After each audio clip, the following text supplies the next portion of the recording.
ನಮಸ್ಕಾರ ವೀಕ್ಷಕರೇ, welcome back to my channel. ಇವತ್ತಿನ ವಿಡಿಯೋವಿನಲ್ಲಿ ನಾನು ಒಂದು ಕೇಸ್ ಸ್ಟಡಿ ಬಗ್ಗೆ ಮಾತಾಡ್ತಾ ಹೋಗ್ತೀನಿ. ಚಾನಲ್ನ ಸಬ್ಸ್ಕ್ರೈಬ್ ಮಾಡಲಿಲ್ಲ ಅಂದರೆ ದಯವಿಟ್ಟು ಸಬ್ಸ್ಕ್ರೈಬ್ ಮಾಡಿ. ಹಾಗೂ ನಿಮಗೇನಾದರೂ individual counselling, tarot reading session ಬೇಕಿದೆ ಅಂದರೆ ಡಿಸ್ಕ್ರಿಪ್ಷನಲ್ಲಿ ಕೊಟ್ಟಿರೋ ನಂಬರ್ಗೆ ಕಾಲ್ ಮಾಡಿ ಅಪಾಯಿಂಟ್ಮೆಂಟ್ನ ಪಡಿಬೇಕಾಗುತ್ತೆ. ಒಂದು ಫೋನ್ ಮುಖಾಂತರನಾದರೂ ತೊಗೋಬಹುದು ಅಥವಾ ನೀವು ಆಫೀಸ್ಗಾದರೂ ಬಂದು ಪಡಿಬಹುದು. ನಿಮಗೆ ಯಾವುದೋ ಅನುಕೂಲ ಅನಿಸುತ್ತೆ ನೀವು ಮಾಡಿ. ಸೊ ನಿನ್ನೆ ಒಬ್ಬ ಕ್ಲೈಂಟ್ ಕಾಲ್ ಮಾಡಿ ಏನೇ ಹೇಳ್ತಾ ಇದ್ರು ಅಂದರೆ, ಒಬ್ಬರನ್ನ ಬಹಳ ಇಷ್ಟಪಡ್ತಾ ಇದ್ದೀನಿ. ಆಕೆ ಏನು ಮಾಡ್ತಾ ಇದ್ಲು ಅಂದರೆ, ತುಂಬ ಅಟೆನ್ಷನ್ ಕೊಡ್ತಾ ಇದ್ಲು. ನನ್ನ ಹಿಂದೆನೇ ಬಿದ್ದಿದ್ಲು, ನೀನು ನನ್ನನ್ನು ಪ್ರೀತಿಸಬೇಕು, ನಾನು ನಿನ್ನ ಮದುವೆ ಆಗಬೇಕು ಅಂತ.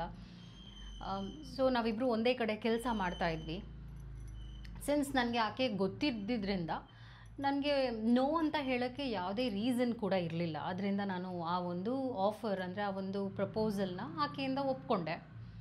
ಬಟ್ ಹೋಗ್ತಾ ಹೋಗ್ತಾ ಏನಾಯಿತು ಅಂದರೆ, ತುಂಬ ಪಾಸೆಸಿವ್ ಆಗ್ತಾ ಬಂದಳು. ಹಾಗೂ ನಾನು ಯಾರ ಜೊತೆ ಆದರೂ ಮಾತಾಡ್ತಿದ್ದೀನಿ ಅಂದರೆ ನೀನು ಅವ್ರ ಜೊತೆ ಮಾತಾಡಬೇಡ. ಸೊ ನನ್ನ ಫ್ರೆಂಡ್ಸ್ ಸರ್ಕಲ್ನ ಕಟ್ ಮಾಡುವಂಥದ್ದು ಮತ್ತು ನನ್ನ ಲೈಫ್ ಸ್ಟೈಲ್ನಲ್ಲಿ ಬದಲಾವಣೆ ತರುವಂಥದ್ದು, ನೀನು ಹೀಗೆ ಇರಬೇಕು ಅಂತ ಒಂದಷ್ಟು ರಿಸ್ಟ್ರಿಕ್ಷನ್ಸ್ನ ಹಾಕುವಂಥದ್ದು, ಇದನ್ನೆಲ್ಲ ಮಾಡ್ತಾ ಬಂದಳು. ಫಸ್ಟ್ ಇನಿಷಿಯಲಿ ನಾನು ಅಂದ್ಕೊಳ್ತಾ ಇದ್ದೆ ಇದು ಪ್ರೀತಿಯಿಂದ ನನಗೋಸ್ಕರ ಮಾಡ್ತಾ ಇರುವಂಥದ್ದು, ಏನಿದೆ ತಪ್ಪೇನಿದೆ, ನಾನು ಅವ್ರ ಜೊತೆ ಮಾತಾಡಲಿಲ್ಲ ಅಂದರೆ ಏನು ಪ್ರಾಬ್ಲಮ್ ಆಗುತ್ತೆ, ಅಥವಾ ನಾನು ಆಕೆ ಅಂದ್ಕೊಂಡಿರೋ ಹಾಗೆ ನಡ್ಕೊಳ್ಳೋದ್ರಲ್ಲಿ ಏನು ತಾನೇ ನಾನು ಕಳ್ಕೊಳ್ತೀನಿ. ಸೊ ನಾನು ಮಾಡ್ತಾನೇ ಇದ್ದೆ. ಆಕೆ ನನ್ನಿಂದ ಏನು ಎಕ್ಸ್ಪೆಕ್ಟ್ ಮಾಡ್ತಾ ಇದ್ಲು ಆ ವಿಷಯಗಳನ್ನೆಲ್ಲ ನಾನು ಮಾಡ್ತಾ ಬಂದೆ. ಹಾಗೂ ನನ್ನ ಫೋನನ್ನು ಬಹಳ ಚೆಕ್ ಮಾಡ್ತಾ ಇದ್ಲು. ನೀನು ಫೋನಲ್ಲಿ ನಾನು ನೋಡಬೇಕು, ನೀನು ಯಾರ ಜೊತೆ ಕಾಂಟ್ಯಾಕ್ಟಲ್ಲಿದೆ, ಯಾರ ಜೊತೆ ಸೊ ತುಂಬ ಅನುಮಾನ ಇತ್ತು. ಆ ಅನುಮಾನನೂ ಕೂಡ ನಾನು ಪ್ರೀತಿ ಅಂತಲೇ ಅಂದ್ಕೊಳ್ತಾ ಇದ್ದೆ. ಆದರೆ ಇತ್ತೀಚೆಗೆ ಏನಾಯಿತು ಅಂದರೆ, ಜಸ್ಟ್ ಆಕ್ಸಿಡೆಂಟ್ಲಿ ನಾನು ಒಂದು ಆಕೆ ಫೋನ್ ನನ್ನ ಕೈಲಿತ್ತು, ಚೆಕ್ ಮಾಡಿದೆ. ನನಗೇನು ಗೊತ್ತಾಯಿತು ಅಂದರೆ, ಆಕೆ ಒಂದು ಅಫೇರ್ ಇಟ್ಕೊಂಡಿದ್ದಾಳೆ ಅಂತ. ನನ್ನನ್ನು ಹೊರತುಪಡಿಸಿ ಇನ್ನೊಬ್ಬರ ಜೊತೆ ಕ್ಲೋಸ್ ಆಗಿದ್ದಾಳೆ ಅಂತ ಅರ್ಥ ಆಯಿತು. ಬಿಕಾಸ್ ಆ ರೀತಿಯಾದ ಮೆಸೇಜಸ್ ಮತ್ತು ಕಾಲ್ ಕಾನ್ವರ್ಸೇಷನ್ಸ್ ಎಲ್ಲ ಇತ್ತು ಅಂತ ಹೇಳಿದರು. ಈಗ ನನಗೇನು ಮಾಡಬೇಕು ಅಂತ ಗೊತ್ತಾಗ್ತಾ ಇಲ್ಲ. ನಾನು ಹಚ್ಕೊಂಡ್ಬಿಟ್ಟಿದ್ದೀನಿ, ನಾನು ಅಟ್ಯಾಚ್ ಆಗಿಬಿಟ್ಟಿದ್ದೀನಿ. ನನಗಿದು ಗೊತ್ತಿದ್ರೂ ಕೂಡ ಆಕೆನೇ ಬೇಕು ಅನ್ನಿಸ್ತಾ ಇದೆ. ಬಿಕಾಸ್ ಅಷ್ಟು ಪ್ರೀತಿ ನನಗೆ ಆಕೆಯಿಂದ ಸಿಕ್ಕಿದೆ ಅಂತ ಹೇಳ್ತಾಯಿದ್ರು. ಆದರೆ ಇಲ್ಲೇನಾಗ್ತಾ ಇದೆ ಅಂದರೆ, ಒಂದು very big red flag, cheating. ಯಾವುದೇ ಕಾರಣಕ್ಕೂ ಚೀಟಿಂಗ್ ಅನ್ನುವಂಥ ಒಂದು ವಿಷಯನ ಕಾಂಪ್ರಮೈಸ್ ಮಾಡ್ಕೊಳ್ಳೋದು, ಅದು ಪರವಾಗಿಲ್ಲ ಅಂತ ಹಾಗೆ ಈಸಿಯಾಗಿ ಬಿಡೋದಿದೆಯಲ್ಲ, it is really not a good thing. ಅದನ್ನ ಯಾರೂ ಕೂಡ ಮಾಡಬಾರ್ದು. ಮತ್ತು ನಿಮ್ಮನ್ನು ಬದಲಾಯಿಸ್ತಾ ಇದ್ದಾರೆ. ಈ ಕೇಸ್ನಲ್ಲಿ ಅದೇ ಆಗಿದ್ದು. ಯಾವಾಗ ನಿಮ್ಮನ್ನು ಬದಲಾಯಿಸೋಕ್ಕೆ ಟ್ರೈ ಮಾಡ್ತಾರೋ ಒಬ್ಬ ವ್ಯಕ್ತಿ, ಆವಾಗ ನಿಮ್ಮ ಅಸ್ತಿತ್ವಕ್ಕೆ, ನಿಮ್ಮ ಗುರುತಿಗೆ, ನಿಮ್ಮ ಐಡೆಂಟಿಟಿಗೆ ಆ ವ್ಯಕ್ತಿ ಬೆಲೆ ಕೊಡಲಿಲ್ಲ ಅಂತ ಅರ್ಥ. ನಿಮ್ಮ ವಾತಾವರಣ, ನೀವು ಹುಟ್ಟಿ ಬೆಳೆದು ಬಂದಿರುವಂಥ ಒಂದು ಫ್ಯಾಮ್ಲಿ ಏನೇ ಆಗಿರ್ಬೋದು, ಎಲ್ಲರೂ ಒಂದೊಂದು ರೀತಿಯಾಗಿ ಒಂದು ಎನ್ವೈರ್ನ್ಮೆಂಟಿಂದ ಹುಟ್ಟು ಬಂದಿರ್ತಾರೆ, ಅದೊಂದು ವಿಷಯ. ಹಾಗೂ ಆ ಒಂದು ವಿಚಾರವನ್ನು ಇನ್ಯಾರೋ ಬಂದು ಚೇಂಜ್ ಮಾಡ್ತಾ ಇದ್ದಾರೆ. ನಿಮ್ಮನ್ನು ಹೀಗೆ ಇರಬೇಕು, ಹಾಗೇ ಇರಬೇಕು, ನೀನು ಈ ರೀತಿಯೇ ನಡ್ಕೋಬೇಕು ಅಂತ ಕಡಿವಾಣ ಹಾಕ್ತಾ ಇದ್ದಾರೆ. ಅಂದರೆ ಅವ್ರು ಏನು ಟೆಸ್ಟ್ ಮಾಡ್ತಾ ಇರ್ತಾರೆ ಯೂಶ್ವಲಿ ಅಕಾರ್ಡಿಂಗ್ ಟು ಸೈಕಾಲಜಿ, ನಾನು ಹೇಳುವಂಥ ಮಾತನ್ನು ಈಕೆ ಅಥವಾ ಈತ ಕೇಳ್ತಾರೆ ಅಂದರೆ ನಾನು ಎಷ್ಟು ದಬ್ಬಾಳಿಕೆ, ಕಂಟ್ರೋಲ್ ಮಾಡ್ಬೋದು. ಈಗ ನಿಮ್ಮ ಲೈಫ್ನ ಒಬ್ರು ಕಂಟ್ರೋಲ್ ಕೊಟ್ರಿ ಅಂದಾಗ ಇಟ್ಸ್ ಲೈಕ್ ಅದು ಎಂಡ್ ಆಗೋದೇ ಇಲ್ಲ. ಅವರು ನೆಕ್ಸ್ಟ್ ಲೆವೆಲ್ಗೆ ಹೋಗ್ತಿರ್ತಾರೆ, ನಿಮ್ಮ ಲೈಫ್ನ ಇನ್ನೂ ಕೆಟ್ಟ ಪರಿಸ್ಥಿತಿಗೆ ದೂಡ್ತಾರೆ. ಸೊ ಫಸ್ಟ್ ರೆಡ್ ಫ್ಲ್ಯಾಗ್ ಏನಾಗಿದೆ ಅಂದರೆ, ಅಫೇರ್ ಅನ್ನುವಂಥದ್ದು ಕ್ಷಮಿಸುವಂಥ ವಿಷಯ ಆಗೇ ಇರೋದಿಲ್ಲ. ಆಕೆ ಅನುಮಾನಿಸ್ತಿದ್ಲು ನನ್ನ ಬಾಯ್ ಫ್ರೆಂಡ್ ಅಥವಾ ನಾನು ಮದುವೆ ಆಗುವಂಥ ವ್ಯಕ್ತಿ ಈ ಥರ ಮಾಡಬಾರ್ದು ಅಂತ. ಆದರೆ ಆಕೆಯೇ ಆ ತಪ್ಪು ಮಾಡ್ತಾಯಿದ್ಲು, ಆಕೆಯೇ ಇನ್ನೊಬ್ರ ಜೊತೆ ಕ್ಲೋಸ್ ಆಗಿದ್ಲು. ಸೊ ಆಕೆ ಪ್ರಾಬ್ಲಮ್ನ ಲೈಫ್ನಲ್ಲಿ ಕ್ರಿಯೇಟ್ ಮಾಡಿಕೊಂಡು ಸಾಲದು ಅಂತ ಇನ್ನೊಬ್ಬರ ಲೈಫ್ನ ನೀನು ಇದು ಮಾಡಬಾರ್ದು, ಹೀಗೆ ಇರಬೇಕು ಅಂತ ಕಡಿವಾಣ ಹಾಕುವಂಥದ್ದು. ಎರಡನೇ ಒಂದು ರೆಡ್ ಫ್ಲ್ಯಾಗ್ ಏನಾಗಿದೆ ಅಂದರೆ, ನಾನು ಅಂದ್ಕೊಂಡ ಹಾಗೆ ನೀನು ನಡ್ಕೊಂಡು ಹೋಗಬೇಕು, ಇರಬೇಕು ಅನ್ನುವಂಥ ವಿಷಯ. ಸೊ ಇನಿಷಿಯಲಿ ಎನಿ ರಿಲೇಷನ್ಶಿಪ್, ಇದನ್ನ ನಾವು ಲವ್ ಬಾಂಬಿಂಗ್ ಟೆಕ್ನಿಕ್ ಅಂತ ಹೇಳ್ತೀವಿ. ಲವ್ ಬಾಂಬಿಂಗ್ ಟೆಕ್ನಿಕ್ ಅಂದರೆ, ನಿಮ್ಮ ಅಟೆನ್ಷನ್ನ ಗೇನ್ ಮಾಡೋದಕ್ಕೆ ಅವರು ಎಲ್ಲ ರೀತಿಯಾದ ಹರಸಾಹಸನೂ ಪಡ್ತಿರ್ತಾರೆ, ಎಲ್ಲ ರೀತಿಯಾದ ಎಫರ್ಟ್ಸ್ನೂ ಹಾಕ್ತಿರ್ತಾರೆ.